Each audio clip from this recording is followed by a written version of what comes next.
অবশেষে ইস্টবেঙ্গলের 6 নম্বর বিদেশি চূড়ান্ত হয়ে গেল। সেই বিষয়ে বিস্তারিতভাবে আপডেট দেবো আজকের এই ভিডিওতে।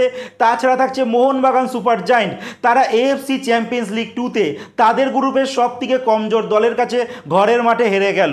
সেই বিষয়ে বিস্তারিতভাবে আপডেট দেবো আজকের এই ভিডিওতে।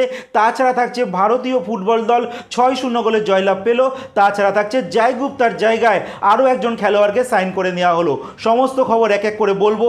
তার আগে প্রতিদিনের মতো বলবো, খেলার আপডেট খবর পাওয়ার জন্য আমাদের চ্যানেলটিকে সাবস্ক্রাইব করতে একদম ভুলো না। তো চলো শুরু করা যাক আজকের প্রথম খবর। আজকের প্রথম খবরটি শুরু করতে চলেছি অনূর্ধ্ব-17 সাব চ্যাম্পিয়নশিপের আপডেট নিয়ে, যা বর্তমানে চলছে শ্রীলঙ্কার মাটিতে, যেখানে ভারতীয় ফুটবল দল প্রথম ম্যাচে মুখোমুখি হয়েছিল মালদ্বীপের সঙ্গে। আর আমাদের টিম কিন্তু 6-0 গোলে জয়লাভ পেয়েছে। ভারতের গ্রুপে আরও একটি ম্যাচ হয়ে গেছে পাকিস্তান ভার্সেস ভুটানের মধ্যে। সেই ম্যাচে কিন্তু পাকিস্তান দল জয়লাভ করেছে। আর এই মুহূর্তে ভারতের গ্রুপে কিন্তু ভারত 1 নম্বর স্থানে রয়েছে।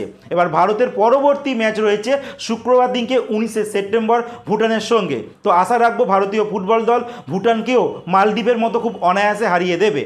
এরপরের যে আপডেটটি দেবো এফসি গোয়ার কথা। এফসি গোয়ার লেফট ব্যাক খেলোয়াড় জয় গুপ্তাকে ইস্ট বেঙ্গলে দিয়ে দেওয়ার পর তারা এই মুহূর্তে সেই পজিশনে কিন্তু একজন মিজো ফুটবলার 27 বছর বয়সী ইস্ট বেঙ্গলে খেলা প্রাক্তন একজন খেলোয়াড়, যার নাম জেরি লালেনজুয়ালা, যিনি লাস্ট 2 বছর ধরে খেলছিলেন উড়িষ্যা এফসিতে। এই খেলোয়াড়টি একটা সময় চেন্নাই এফসিতে খেলেছে, ডিএসকে শিবাজিয়ানে খেলেছে। এইবার কিন্তু বর্তমানে তিনি এফসি গোয়ার সঙ্গে চুক্তিবদ্ধ হলেন। আর আজকে আমি যে ভিডিওটা বানাচ্ছি এই দিনকে কিন্তু এএফসি চ্যাম্পিয়ন্স লিগ 2-তে এফসি গোয়ার ম্যাচ চলছে ইরাকের দল আল জাওরার সঙ্গে। আর সেই ম্যাচে কিন্তু সাবস্টিটিউট হিসাবে কিন্তু তার নাম রয়েছে এই জেরি লালেনজুয়ালা। এরপরের যে আপডেটটি দেবো মোহনবাগান সুপার জায়েন্ট দলকে নিয়ে, যারা মঙ্গলবার দিনকে তাদের ম্যাচ খেলতে নেমেছিল এএফসি চ্যাম্পিয়ন্স লিগ 2-এ। ঘরের মাঠে ম্যাচ ছিল তাদের গ্রুপ মানে গ্রুপ সিতে সবথেকে কমজোর দল তুর্কমেনিস্তানের দল আহালেপকে সঙ্গে। আর সেই দলের কাছে কিন্তু মোহনবাগান দল 1-0 গোলে হেরে যায়। এই ম্যাচে 83 মিনিটে এই তুর্কমেনিস্তানের দল আছে আহালেপকে তারা গোল করে। কিন্তু এই ম্যাচে দেখা যায় মোহনবাগানের দিমি পেত্তাতোস তাকে খেলায়নি কোচ মলিনা। আর খেলার পর কিন্তু দেখা যায় সেই দিমিত্রি পেত্তাতোসের সঙ্গে কিন্তু কোচ মলিনার একটা বাক্য বিনিময় হয়, ঝামেলা হয়, একটা ক্লিয়ার বোঝা যাচ্ছে। তো মোহনবাগানের এই মুহূর্তে কিন্তু ড্রেসিং রুমের অবস্থা খুব একটা ভালো নয়। আর এই কোচ মলিনা তিনি যখন প্রেস কনফারেন্স করতে আসে তিনি কিন্তু হেসে সব ব্যাপারগুলোকে উড়িয়ে দেয়, যেটা কিন্তু মোহনবাগান সাপোর্টাররা ভালো চোখে নেয়নি। আর এই ম্যাচের প্রথম থেকেই আমি বলে আসছিলাম, লাইভ করছিলাম যে মোহনবাগান দল কিন্তু মোহনবাগানের মতো খেলছে না। আর সবথেকে বাজে জিনিসটা করেছে, মোহনবাগানের 6 জন বিদেশি থাকার পরও মোহনবাগান মাত্র 3 জনকে নিয়ে স্টার্ট করেছে। ডিফেন্সে 2 জন ছিল, টম অ্যালডেট ছিল, আর ছিল রড্রিগেজ, এছাড়া একদম উপরে ছিল কামিংস। এছাড়া বাকি 3 জন বিদেশিকে কোচ কিন্তু ইউজ করেনি। পরবর্তী সময় দেখা যায় ম্যাকলারেনকে নামানো হয়, এছাড়া রবসনকে নামানো হয়। রবসনকে পুরো ম্যাচে কিন্তু একটা ভালো পাস দিয়েছিল সাহেলকে, সেখান থেকে সাহেল গোল করতে ব্যর্থ হয়। এছাড়া কিন্তু রবসনের একদম ফ্লপ, রবসনকে কিন্তু পুরোপুরি ফিট দেখা যাচ্ছে না। আর আমি একটা কথা প্রথম দিকেই বলেছিলাম, রবসনের সাইনটা মোহনবাগানের জন্য কিন্তু সুইটেবল নয়, কারণ গ্রেগ স্টুয়ার্ডের বদলি হিসেবে রবসন কখনো হতে পারে না, যেটা আমার ব্যক্তিগত মতামত বলে। তোমাদের কি মতামত তোমরা কমেন্টে জানাতে পারো।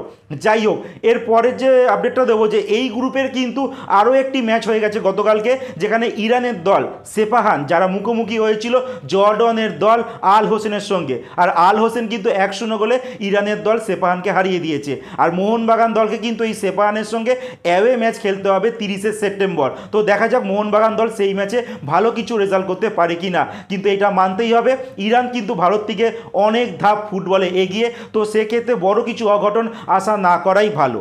এরপরে যে খবরটি দেবো, ইস্ট বেঙ্গল দল তাদের 6 নম্বর বিদেশিকে চূড়ান্ত করার পথে। আজকে মিডিয়া যে খবর বেরিয়েছে সেখানে বলা হচ্ছে জাপানিজ 34 বছর বয়সী স্ট্রাইকার যার নাম হিরোশি ইবুসুকি, এই খেলোয়াড়টিকে ইস্ট বেঙ্গল দল সাইন করাতে চলেছে।